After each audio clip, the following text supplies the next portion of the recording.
dans le but de conjurer les mauvais sorts retrouvés sur les signes issus de la consultation du TOFA 2024 pour le Bénin en général et la commune de Zapota en particulier le 26 novembre 2023 passé, initiée par l'association Savoir et Secret Endogène au service du développement humain, en commun accord avec l'association des géomanciens et spiritualistes du Bénin, dont le Tcheka, Samenji et Toulaoulin étaient à l'effigie. 4 semaines après, on organisé ce samedi 23 décembre à la maison des jeunes de Zapota les cérémonies afférentes. Le 26 novembre dernier, nous avons constitué TOFA pour tout le Bénin entier et pour Zapota en particulier.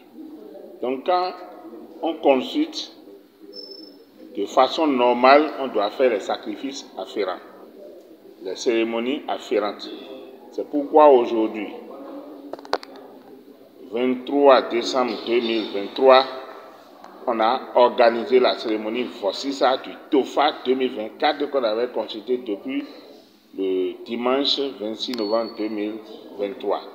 Donc aujourd'hui, on a fait Vossissa dans la maison des jeunes de Zapota pour permettre à toute Béninoise et à tout Béninois, et filles comme garçons, de vivre en paix dans le Bénin. Pour permettre aussi au gouvernement de bien avoir la même mise sur la population, pour que la population écoute ce que le gouvernement dit, pour permettre aussi à tous les maires d'avoir une capacité large pouvant diriger leur commune. C'est pourquoi aujourd'hui, les Bokonos du Zou se sont associés à moi et on a fait les cérémonies Vossissa des signes qu'on avait trouvés le 26 novembre dernier. Signe Tcheka, le signe Samenji et le signe Toulaoulin.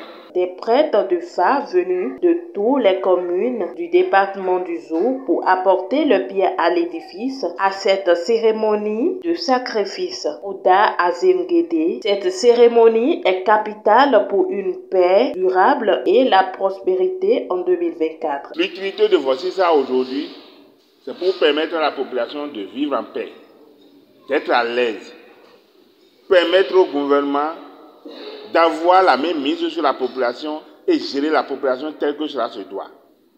Permettre à chacun de nous d'évacuer la mort subite, les accidents, les avortements, les maladies qui vont venir. Donc quand on ne fait pas les sacrifices, les maladies vont venir parce qu'il y a Zapata qui demande sa proie et nous avons fait tout possible pour lui donner ce que Zapata a besoin. C'est pourquoi il est nécessaire que quand vous consultez, vous devez obligatoirement faire les sacrifices. Mais quand on finit de faire les sacrifices, on demande à son cœur où nous sommes, où nous étions. On n'a pas fait les sacrifices pour permettre à chacun de nous d'aller se coucher sur la voie lorsque le tintin arrive.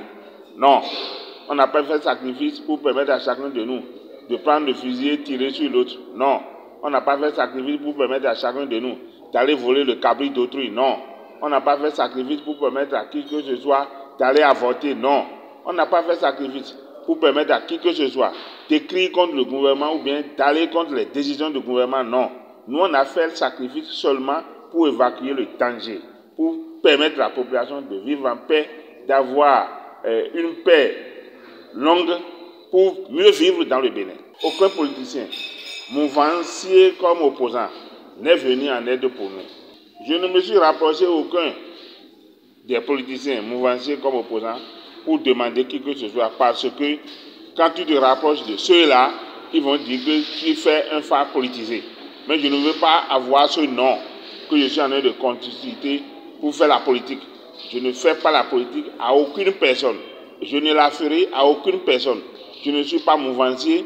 Je n'ai aucune force pour mouver aucune chose. Merci. Je ne suis pas opposant. Je n'ai aucune force pour être opposant à qui que ce soit. Je suis un citoyen béninois et je vis bien ici. Et voilà qui nous conduit dans l'année avec tous les bonheurs possibles.